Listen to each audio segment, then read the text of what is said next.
Hello, welcome to News English from Nai radio and television station. Here comes our news today. On June the 1st, the Ministry of Transport and Communications held an online conference with 37 provinces and cities across the country to strengthen and share experiences in implementing expressway projects. At the head of Dom Nai Bridge, Vice Chairman of the Provincial People's Committee Võ Tấn Đức chaired the conference. Deputy Minister of Transport and Communications Lê Đình Thọ said that the 13th Paris Congress has identified one of the three strategic breakthroughs that need to be focused on in the next 5 years to realize the goal of industrialization and modernization of the country. In particular, the transport infrastructure system is prioritized for development so that by 2030, the whole country has 5,000 kilometers of highways, particularly in the period from now to 2025, strive to complete the North-South Expressway in the east, and the whole country has over 3,000 kilometers of highways.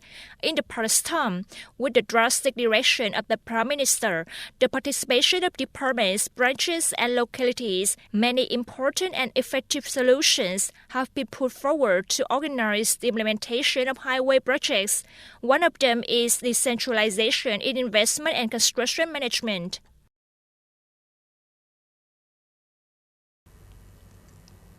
On June the 1st, Vice Chairman of the Provincial People's Committee Võ Văn Phi worked with relevant departments and branches to develop a resolution regulating policies to support the development of organic agricultural production in the province. At the meeting, the Department of Agriculture and Rural Development presented the draft document, Resolution on Policy Regulations on Supporting the Development of Organic Agricultural Production in Dom Nai Province until 2030, including the following contents: support in determining the area eligible for production, certification of organic products, seeds and materials, part of soil and product introduction. Vice Chairman of the Provincial People's Committee Võ Văn Phi requested the Department of Agriculture and Rural Development to collect comments and complete the draft so that it could be submitted to the Provincial People's Council in the first 6 months of 2023. There is now enough legal basis to develop policies aside the Department of Agriculture and Rural Development to clearly state the types of plants and animals used on organic models, determine how many organic farming zones will be built in each phase.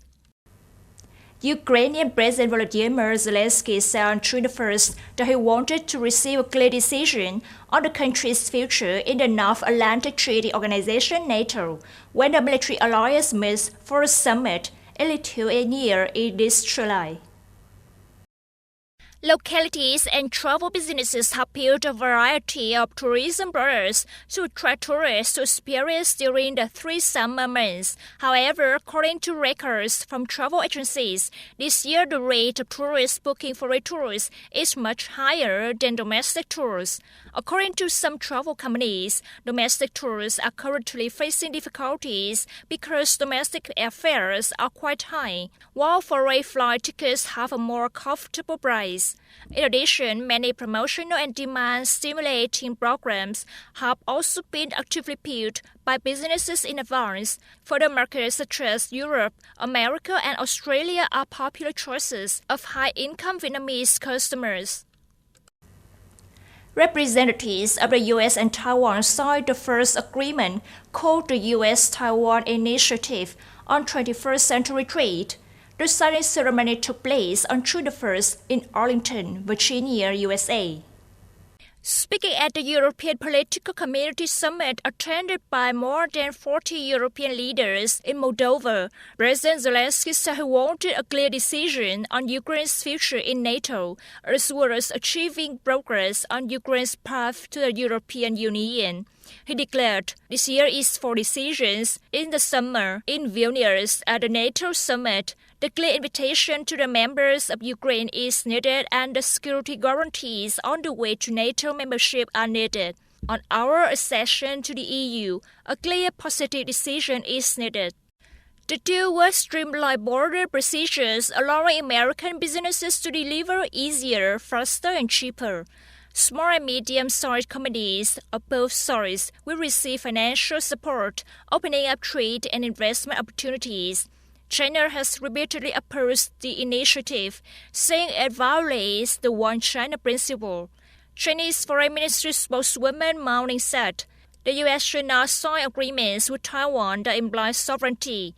The U.S. should not send any false signals to the separatist forces demanding Taiwan independence in the name of economy and trade. Taiwanese President Tsai Ing-wen wants to build on the agreement. She wants deals in other trade areas, including agricultural, digital trade, and labor standards, to be completed by the end of the year. That's all for our news English for today. Thank you for joining us, and goodbye.